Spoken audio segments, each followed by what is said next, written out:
Oh, lahat naman ganyan yung sinasabi. Umamin ka na lang. Promise po, sir. Kulang tayo ng 10K dito, tapos ikaw ang nagsabi na ikaw yung huling nandun sa kaha. Sir, sabihin niyo na pong bobo ko, pero hindi ko po magagawa yun. Alam ko naman bobo ka eh. Nakalimutan mo nga na ikaw yung kumuha ng 10K eh, di ba? Hindi po talaga. Oh, ang dami mo ng excuses eh. Alam mo, you're suspended. Nice na. Pwede na kami tanggal ng langaw dito. Pauline! Yes po, sir.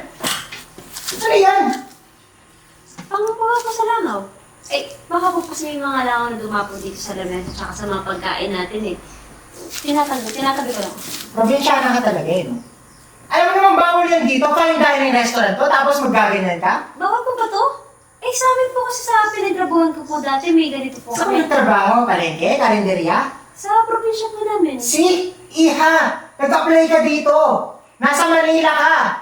Tapos magaganyan-ganyan ka dito? Dahil inisip ng customer. Taga-palengke lang yung fine dining restaurant na to? Kasi, Ha?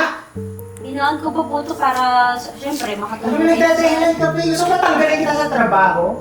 Alam mo naman, bagong rules dito eh. Hindi ito yung mga kung ano-ano lang na pinasukan ng trabaho. Sir, hindi ko naman po alam eh. Gusto ko lang din naman po makatulong. Kasi ito, useful po talaga ito sa amin dati. Iha! Hindi kasi magandang tingnan. Parang ikaw, napakapangit! Ano bang binubugaw mo?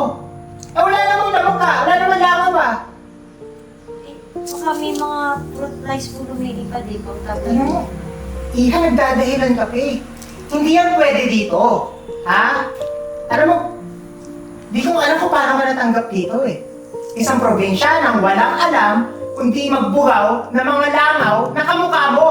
Alam mo ikaw, dapat ikaw yung binubugaw dito eh. Dapat pinapaalis ka dito eh. Kaya hanggang waitress ka lang eh. Di mo kaya yung mga ganitong trabaho eh. Yung pagiging leader, hindi mo kaya yon. Kasi napabagay ka sa mga kantin na nilalangaw, total walang customer kasi ikaw yung empleyado! Alam mo, oras na makita ko pa yan dito, tatanggalin talaga kita. Ayusin mo yung trabaho mo, sinasabi ko sa'yo. Naiintindihan mo ba? Ayusin mo yan, ayoko na makita ulit yan.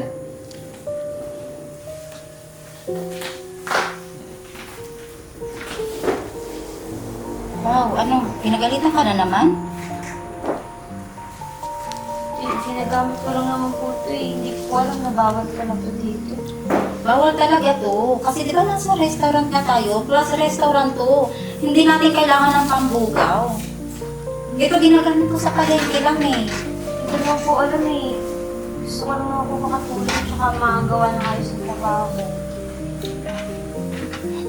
Alam mo, ayusin mo na yung sarili mo. Ako na lang bahala sa ibang customer, ha? Tapos ito, wag mo na ulit ito gagamitin. Opo. Iba pa naman magalit yun. Kaya iuub ka nun. Kaya dala mo na po doon. Oo. Salamat po. Oo. Sige Sige na. na. Ayusin mo na, baka mamaya makakapag pa yan.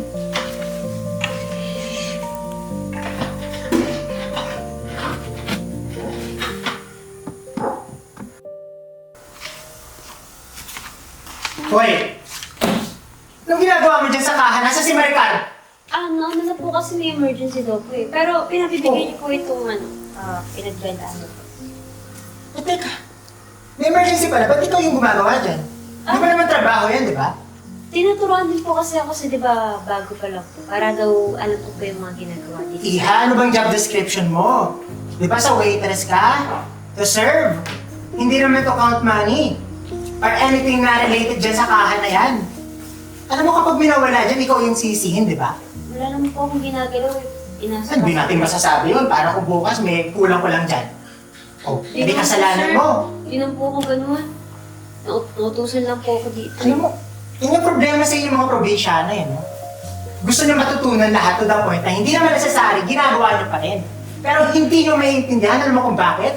Kasi napakakupad niyo. At hindi kayo makapag-isip tulad namin mga matataas. Kaya hanggang waitress ka lang eh. Naiintindihan mo ba yan, ha? Yung mga sales dyan? Kung bakit ganyan yung mga bilang ng mga pera natin? Hindi! Kasi tanga ka. Kaya hanggang waitress ka lang eh. Pasensya na po, sir. Hindi ko na lang po gagalawin. Dapat lang. Bumalik ka na doon sa trabaho mo, ako na dito. Alam mo yung probinsyana? Wala pa dito eh.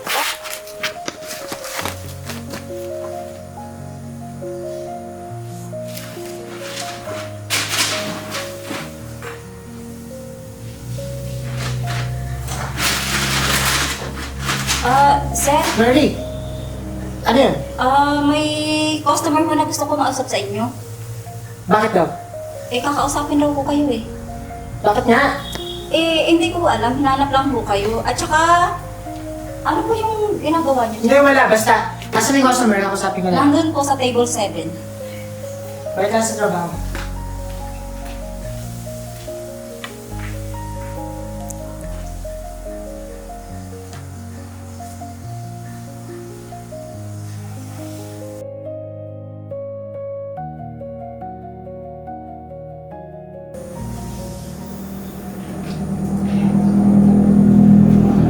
Pauline!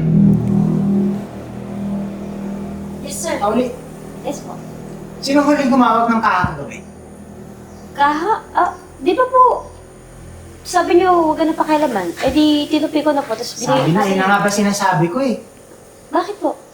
Pakialam ba kasi ng pakialam eh. Nawawalan tayo ng 10K. Kulang tayo, short tayo. Ikinipit ko po yun Tsaka sinabi din po sa akin ni Maricar na okay na po lahat. Kompleto naman. Oh, ito yung problema sinasabi ko sa'yo eh. Di ba sabi ko sa'yo, huwag kang mangialam nang hindi mo trabaho. And what? Ikaw lang yung dahilan kung bakit nagkulang ko. Ikaw yung kumuha ng 10,000, no? Sir, hindi po Hindi ko po magagawa yun. Wala po akong kinuha dun. Oh? Lahat naman ganyan yung sinasabi. Umamin ka na lang. Promise po, Kulang tayo ng 10K dito, tapos ikaw ang nagsabi na ikaw yung huling nandun sa kaha. Sir, sabihin niyo na pong bobo ko pero hindi ko po magagawa yun. Alam ko naman bobo ka eh. Nakalimutan mo nga na ikaw yung kumuha ng 10K eh, di ba? Hindi po talaga. Oh, ang dami mo ng excuses eh. Alam mo, you're suspended. Sir, naman po kakastart ko pa lang po Tsaka wala naman po akong ginagawang masama. Ginawa ko lang naman po yung pinapagawa sa akin, tsaka tumutulong naman po ako.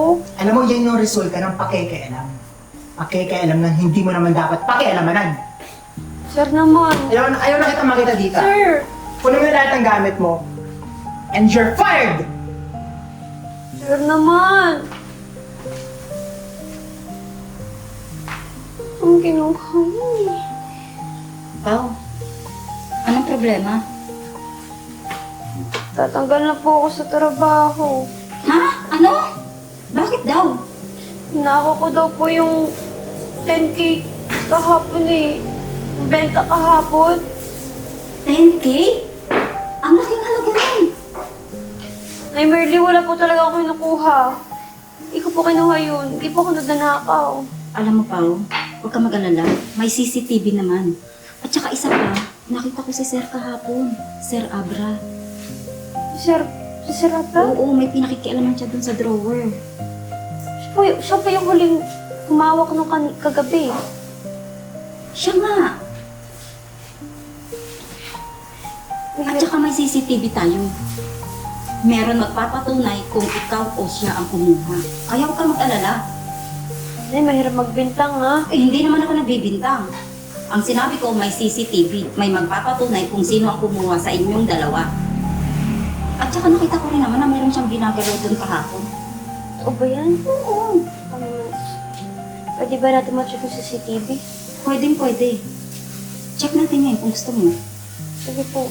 Kaso lang magpaalam muna tayo kay boss. Opo. Ha? O sige na, tama na. Huwag ka nang mag-alala dyan.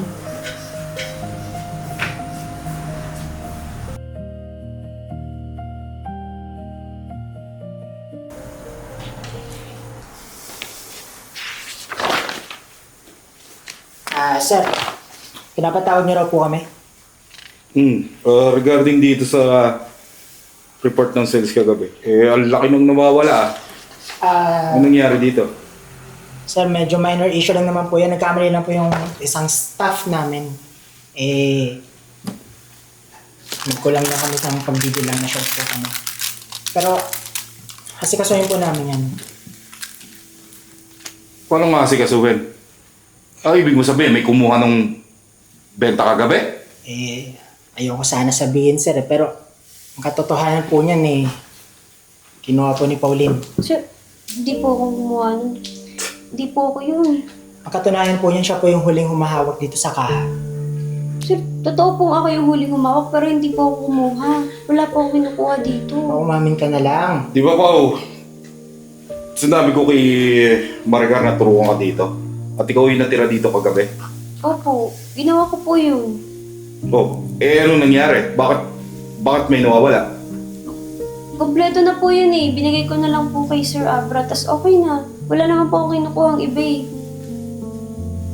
Ano ba talaga yung totoo? Ha? Sir, nagsisinungaling kasi yan kasi nahuli. Hindi po. Nakita ko na kulang tayo sa budget tapos siya yung huling humawak dyan. Tapos ngayon, pag pinagbibintangan niya rin ako. Eh sir, alam niyo naman, matagal na ako dito sa restaurant na to, di ba?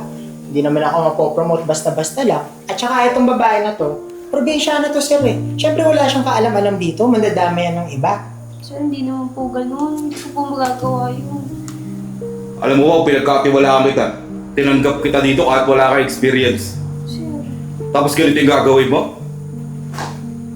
sir, hindi naman po talaga ako yung kumuha eh. Kahit i-check ko pa yung CCTV. Oo nga pala na. May CCTV pala tayo. May phone ko. Sir, parang di naman nata necessary na i-check mo yung CCTV. Halata naman nagsisinungaling to, probinsyana na to eh. Wala naman po talaga akong ginagawang masama eh. Ginagawa ka lang inutos sa akin. Sir, Kasi, pag nyo na-check yung CCTV eh, sinuspende ko naman na itong waitress na to eh. May ikaw to? Ano yung hawak-hawak mo dyan?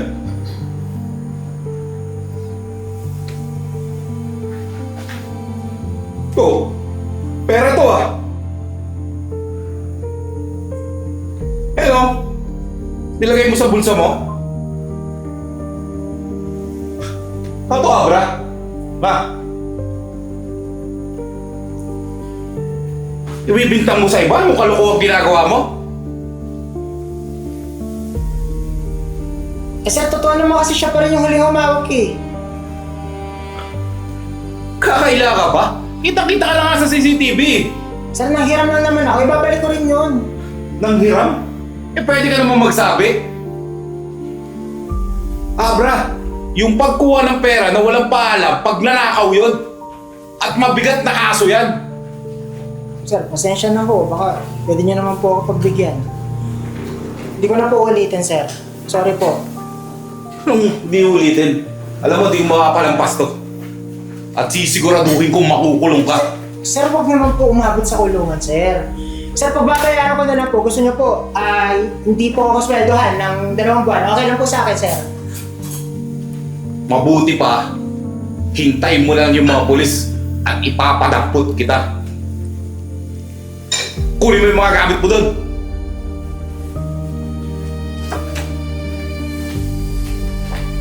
Ugali nito.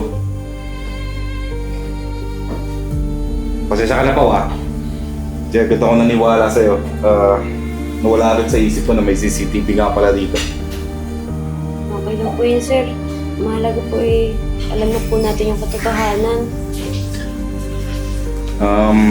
Nga pala, may scholarship yung company na binibigay. Baka gusto mo mag-aral. Para makatapos ka ng college. Di ba, nabanggit mo sa akin, gusto mo mag-aral? Ito po. Bilang ganti sa ginagawa mo rito, pag-aaralin ka ng company, tapos pag nakatapos ka na, malay mo, ikaw maging manager dito, di ba? Oh, salamat po. Gusto ko po yan. Sige, tapusin mo na lang yan at tapos pwede ka nang umuwi. Ako na yung bahala dito. Sabihan mo na rin sila Merly, tsaka yung ibang crew na pwede na silang umuwi. Sige po. Cancel na po yung suspension ko, sir. Kung pinagpapansin niya si Abra, kaya mo, makukulong yan. Sige na. Salamat po. Sige na, salamat.